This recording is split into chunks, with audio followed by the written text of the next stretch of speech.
And now I yield the floor to the gentleman from North Carolina, Mr. Meadows.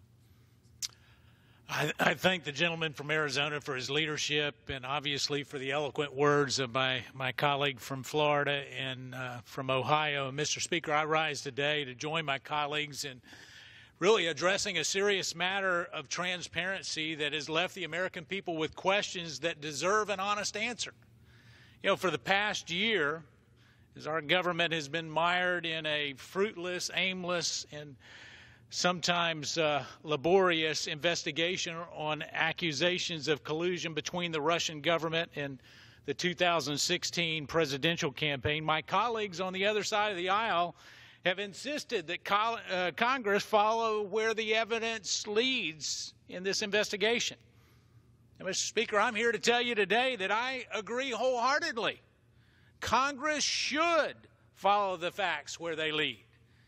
However, they're leading in a very different direction than many of the mainstream media narratives might suggest.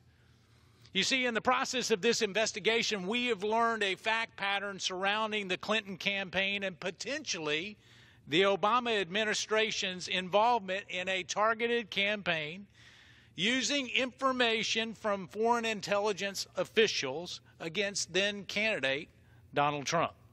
Now, as we know from the recent New York Times report, the presidential campaign of Hillary Clinton, the Democratic National Committee, paid for research that was included in the now infamous Russian dossier that was made public in January of this year by BuzzFeed and reported on by CNN.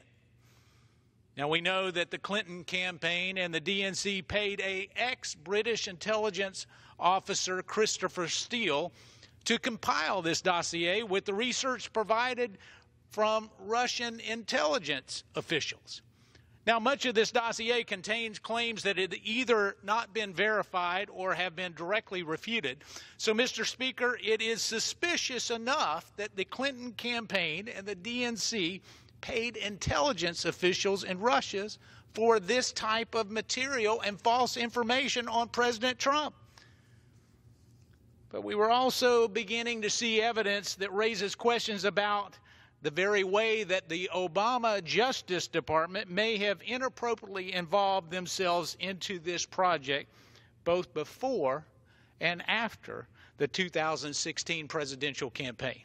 Now, consider the timeline, Mr. Speaker, if you would. We're working here in April of 2016. The Clinton campaign used the law firm of Perkins Coie to retain Fusion GPS, the firm behind the Russian dossier. Now, that very same month, in April of 2016, President Obama's campaign began paying more than $900,000 to what law firm? Perkins Coie, the very same firm used by the Clinton campaign in the creation of the dossier. Now, we also know that in the weeks prior to the 2016 election, President Obama's FBI tried to reach an agreement with Christopher Steele to pay for the Russian.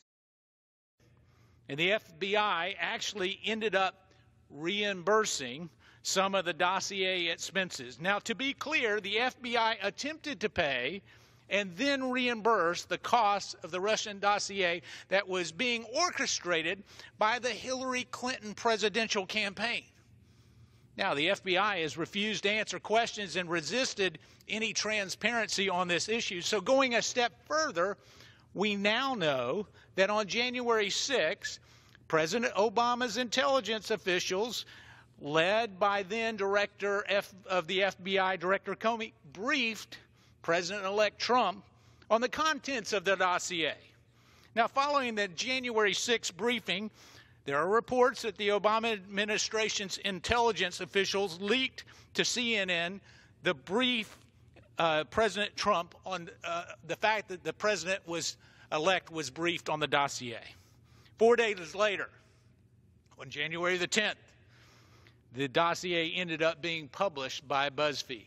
Now, keep in mind, several media outlets had the dossier in hand prior to January 10th, but none of them had printed it since the claims could not be verified.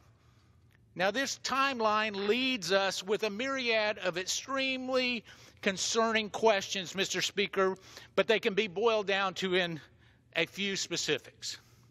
Why did President Obama's campaign begin paying almost $1 million to the very same firm that the Clinton campaign used to fund the dossier in the very same month that the Clinton campaign began paying for the dossier?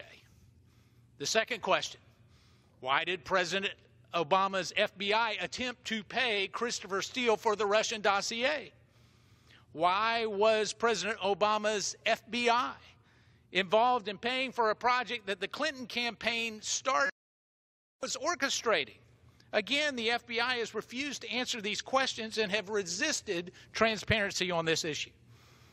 And why, Mr. Speaker, why brief the president at all on the dossier if much of the dossier could not be verified? Or, I would suggest, if President Obama's intelligence officials had reason to treat the dossier seriously, then why did they wait 2 months after the election to disclose the information on January 6th? Why wait? And why was the president's meeting with President-elect Trump leaked to CNN 4 days after the briefing, if, again, the dossier could not be verified? Mr. Speaker, the intention of all of this is not to spread theories or speculate as to what might have happened.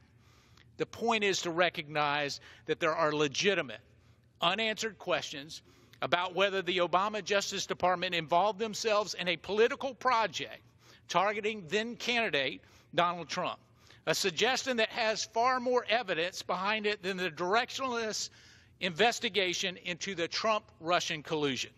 The American people deserve an answer to those questions. They demand answers to those questions, and it's our government's responsibility to find them. And with that, I yield.